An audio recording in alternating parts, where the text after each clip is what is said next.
Genetic defect मतलब बचपन में पैदा होते वक्त एक डिफेक्ट हो गया, राइट, और वो डिफेक्ट होने के बाद वो भी ठीक हो जाए, तो ये एक बड़ी बात है, राइट। तो मैंने ऐसा ही एक केस देखा, आपके साथ मैं शेयर करना चाहूँगा एक case, that is called atrial septal defect, right, ASD। ASD क्या होता है? जब बच्चा पैदा होता है तो हार्ट के 4 चैम्बर होते हैं और 2 चैम्बर के बीच में जो वॉल होता है उस वॉल में छेद, सिंपल भाषा में बोलते हैं हार्ट में होल। छेद होने से क्या होता है, ब्लड को जिस डायरेक्शन में फ्लो करना है उस डायरेक्शन में फ्लो ना करके थोड़ा सा ब्लड उल्टे डायरेक्शन में भी फ्लो करने लगता है।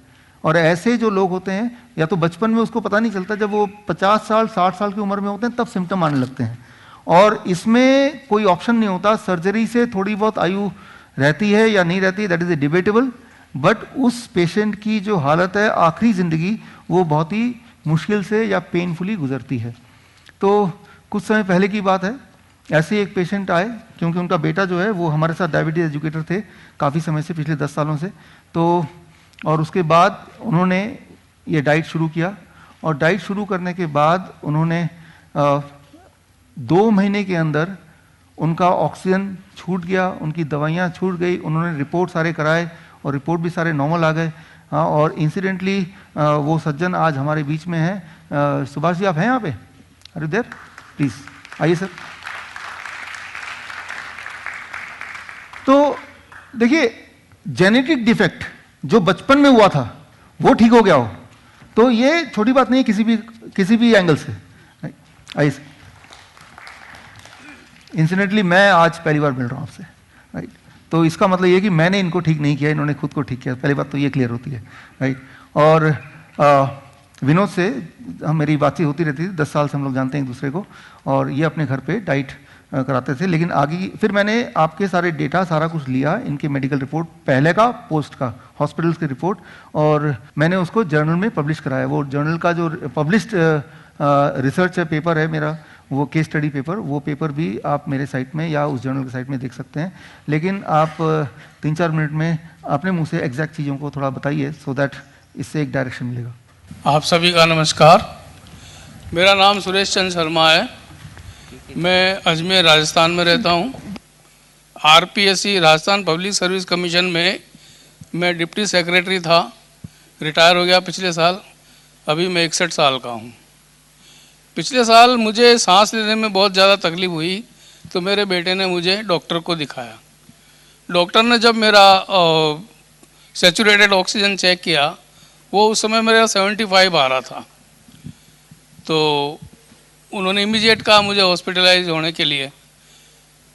हमारे पास कोई ऑप्शन नहीं था, हॉस्पिटल ले गए मुझे। पहले तो अजमेर का बड़ा फेमस अस्पताल है मित्तल हॉस्पिटल, वहाँ दिखाया। उन्होंने मुझे आर्टिफिशियल ऑक्सीजन इनहेल की और मेरे टेस्ट हुए, इकोकार्डियोग्राफी और भी कई सारे 10-20 तरह के टेस्ट।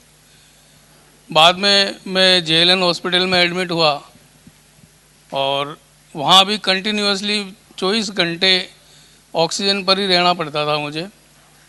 उसके बाद में डॉक्टर ने कहा देयर इज़ नो ऑप्शन, ये 15 दिन से ज़्यादा नहीं जी पाएंगे, क्योंकि इनका हार्ट में छेद है, ASD हार्ट में छेद है और वो इस स्टेज पर है कि ऑपरेशन होने लायक नहीं है। तो काफ़ी परेशान हो गया मैं। मेरे बेटे ने वो सारी मेडिकल रिपोर्ट्स अहमदाबाद के बड़े हॉस्पिटल में चेक करने के लिए भेजी। वहाँ खुद गए तो उन्होंने कहा भाई इसका सर्जरी ही एकमात्र इलाज है, और चूंकि ये केस बड़ा क्रिटिकल है अब सर्जरी भी नहीं हो सकती, अब तो इनको बस हॉस्पिटल ले जाओ, वहाँ 24 आवर ऑक्सीजन पर रखेंगे और जितना समय निकल सकता है निकल जाएगा। उसके बाद में मेरे बेटे ने डॉक्टर विष्णुराज चौधरी सर से बात की। उन्होंने मेरी सारी मेडिकल रिपोर्ट्स देखी, फाइल देखी। फिर उन्होंने मेरे को कहा कि जो एक डाइट चार्ट है वो सजेस्ट किया। मेरे पास और कोई ऑप्शन था नहीं। सर्जरी डॉक्टर कार्डियोथोरेसिक सर्जन ही करने से मना कर रहे हैं और मैं कराना भी नहीं चाहता था।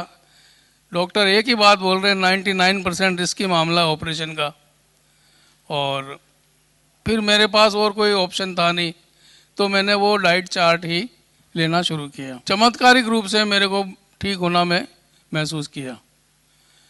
करीब 7 दिन बाद तो मैं हॉस्पिटल से रिलीज़ हो गया, और रिलीज़ होने के बाद ये डाइट चार्ट कंटिन्यूसली लेता रहा।